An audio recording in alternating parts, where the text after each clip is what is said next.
Welcome to my first audio series, I guess. I might add pictures to it later, but right now, no. Okay. It would seem as though the vast section in which we call humanity has only killed the living entity that involved within the human being. The souls while being eaten alive, the most darkest of theories. The never-ending screams like those in nightmares, only for the victim to be blinded by nothingness until they can't handle it anymore. The pull from society only counseling them to be alone, not wanting help from anyone, their trust being limited and given to only a select few that they seem fit to encounter. Their lives being controlled by the puppeteers that seem to have a fine grasp until the puppets find a will of their own. People slowly drift away until their bodies deplete from the lack of ownership. Then bam, suddenly eyes are opened, books are closed, and electronics are broken. We are only as strong and as weak as we are made up to be, but as long as we're oblivious to everything around us, as long as we act like we're dumb and unable to understand, as long as we pretend to be normal, as long as we don't know, we'll be okay. At least that's what we're made to believe. It would seem as though we are made to be battled upon our lethal leverage. The belief that our mind is meant to be controlled, the seconds that seem to be overriding our attention. What's it like? Was it like to be involved with something that the world around you seems distant? To think that the outer minefield of a person's mind could be filled with nonsense, but no. We have to believe, we have to trust, we have to love, but they're all 6 lies that the world's made you to believe.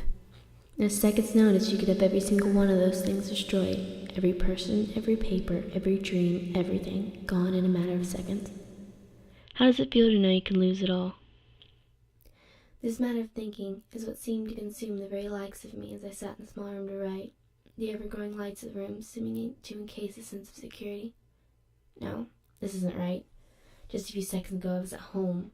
I had brothers, I had friends, I can't remember. It seems well off my mind. I've gone insane, haven't I? I'm losing it. I remember that a few seconds ago I was a girl. I wasn't skinny nor fat either. Just normal.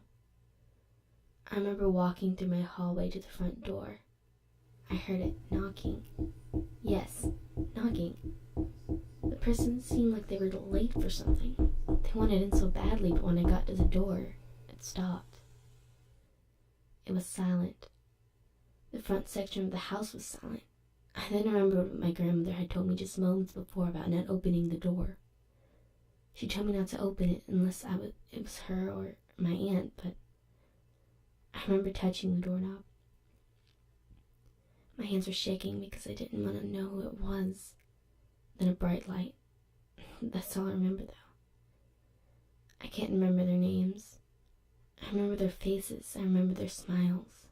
I remember always wanting to see my grandmother smile. I remember how much she meant to me and how much I wanted to hug her. I never wanted to leave her side. Now, I don't know who I am anymore. I can't feel a thing. I can't cry. I can't smile. I can't feel anything now. It almost makes me sad. How much I long to smile at least once, to feel a tear run down my eye, to breathe. Wait. Breathe. I can't. It hadn't even come to my mind. All the seconds, all the moments that passed were the only parts I can remember. Smiling faces, they weren't even there, were they? I can't believe it. If I tried to, as I felt my own hands now resting on my cheek, I couldn't have. No, I refuse to believe, nor come to such a realization, but I can't help but put the pieces together. I died, didn't I?